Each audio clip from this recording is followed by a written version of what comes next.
वैशाख मासिक शिवरात्रि की चमत्कारी व्रत कथा। आइए सुनते हैं। एक समय की बात है, चित्रभानु नामक एक शिकारी हुआ करता था। वह जानवरों का शिकार करके अपने परिवार का पालन पोषण करता था। वह एक साहूकार का कर्जदार था, लेकिन समय पर अपना ऋण चुकता नहीं कर सका। इस पर साहूकार ने उसे शिव मठ में बंदी बना लिया। संयोगवश उस दिन शिवरात्रि थी। शिकारी ध्यान में लीन होकर शिव से संबंधित धार्मिक वार्ताएं सुनता रहा। चतुर्दशी को उसने शिवरात्रि व्रत की कथा भी सुनी। जब शाम हुई, साहूकार ने उसे अपने पास बुलाया और ऋण चुकाने के बारे में चर्चा की। शिकारी ने अगले दिन पूरा ऋण चुकाने का वचन देकर बंधन से मुक्ति पाई। अपनी दिनचर्या के अनुसार वह शिकारी के लिए जंगल में शिकार को निकल पड़ा, लेकिन बंदी गृह में बिताए गए समय के कारण वह भूख और प्यास से परेशान था। शिकार की तलाश में वह काफ़ी दूर निकल गया। जब रात का अंधेरा छा गया तो उसने सोचा कि उसे रात जंगल में ही बिताना पड़ेगा। वह एक तालाब के किनारे एक बेर के पेड़ पर चढ़कर रात बिताने का इंतजार करने लगा। बिल्व वृक्ष के नीचे एक शिवलिंग स्थित था, जिसे बिल्व पत्रों से ढका गया था। शिकारी को इसका ज्ञान नहीं हुआ। जब उसने पड़ाव बनाने के लिए टहनियाँ तोड़ी तो वे संयोगवश शिवलिंग पर गिर गई। इस प्रकार दिन भर भूखे प्यासे शिकारी का व्रत भी हो गया और शिवलिंग पर बिल्व पत्र भी चढ़ गया।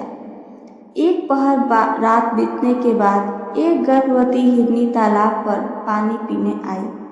जैसे ही शिकारी ने धनुष पर तीर चढ़ाया और प्रत्यंचा खींची, हिरनी बोली, मैं गर्भवती हूँ और शीघ्र ही प्रसव करने वाली हूँ। तुम एक साथ दो जीवों की हत्या करोगे, जो उचित नहीं है। मैं बच्चे को जन्म देकर जल्दी ही तुम्हारे सामने आ जाऊंगी, तब तुम मुझे मार लेना। शिकारी ने प्रत्यंचा को ढीला किया और हिरनी जंगली झाड़ियों में गायब हो गई। प्रत्यंचा चढ़ाने और ढीला करने के दौरान कुछ बिल्वपत्र अचानक टूटकर शिवलिंग पर गिर गए। इस प्रकार अनजाने में ही प्रथम पहर का पूजन संपन्न हो गया। कुछ समय बाद एक और हिरनी वहां से गुजरी। शिकारी की खुशी का कोई ठिकाना नहीं रहा।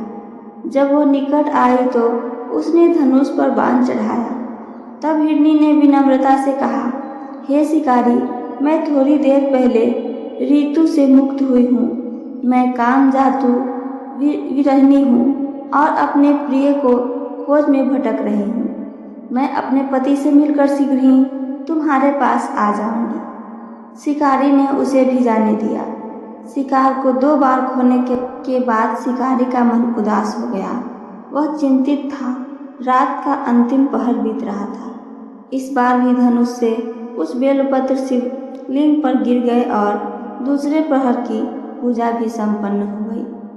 तभी एक अन्य हिरनी अपने बच्चों के साथ वहां से गुजरी। यह शिकारी के लिए एक सुनहरा अवसर था। उसने धनुष पर तीर चढ़ाने में कोई समय नहीं गंवाया।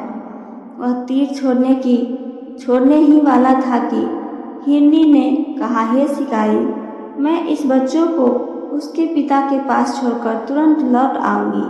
कृपया इस समय मुझे मत मारो। शिकारी हंसते हुए बोला, मैं सामने आए शिकार को छोड़ने वाला मूर्ख नहीं हूँ। मैंने पहले ही 2 बार अपना शिकार खोया है। मेरे बच्चे भूख और प्यास से परेशान हो रहे होंगे। हिरनी ने उत्तर में कहा, जैसे तुम्हें अपने बच्चों की चिंता है, ठीक वैसे ही मुझे भी। हे शिकारी, मेरा विश्वास करो, मैं इन्हें उनके पिता के पास छोड़कर तुरंत लौटने की प्रतिज्ञा करती हूँ। हिरनी की करुणामय आवाज़ सुनकर शिकारी के मन में उसके प्रति दया जागृत हुई। उसने उस मृगी को भी छोड़ने का निर्णय लिया। शिकार की कमी और भूख प्यास से परेशान शिकारी अनजाने में बेल वृक्ष पर बैठकर बेलपत्र तोड़ता रहा और उन्हें नीचे गिराता रहा। जब सुबह का उजाला होने लगा तब एक स्वस्थ मृग उसी मार्ग पर आया। शिकारी ने ठान लिया कि वह इसका शिकार अवश्य करेगा। शिकारी की तनी हुई प्रत्यंचा देखकर मृग ने विनम्रता से कहा, हे शिकारी, यदि तुमने मुझसे पहले आने वाले 3 मृगियों और उनके छोटे छोटे बच्चों को मार डाला है तो मुझे मारने में देरी न करो, ताकि मैं उनके वियोग में एक क्षण भी दुख न सहूं। मैं उन हिरनियों का पति हूँ। यदि तुमने उन्हें जीवन दान दिया है तो कृपया मुझे भी कुछ क्षण का जीवन देने की कृपा करो। मैं उनसे मिलकर तुम्हारे सामने उपस्थित हो जाऊंगा। मृग की चर्चा सुनते ही शिकारी के मन में रात भर की घटनाएं घूमने लगी। उसने मृग को अपनी पूरी कहानी सुनाई। तब मृग ने उत्तर दिया, मेरी तीनों पत्नियां जिस प्रकार प्रतिज्ञा करके गई है, वे मेरी मृत्यु के बाद अपने धर्म का पालन नहीं कर सकेंगी। इसलिए जैसे तुमने उन्हें विश्वास के साथ छोड़ा है, वैसे ही मुझे भी जाने दो। मैं शीघ्र ही उन सभी के साथ तुम्हारे सामने उपस्थित होऊंगा। शिकारी ने उसे भी जाने दिया। इस प्रकार सुबह हो गई। उपवास, रात्रि जागरण और शिवलिंग पर बेलपत्र चढ़ाने से अनजाने में शिवरात्रि की पूजा भी संपन्न हो गई। इस अनजाने में की गई पूजा का फल उसे तुरंत मिला। शिकारी का हिंसक हृदय शुद्ध हो गया और उसमें भगवत शक्ति का संचार हो गया।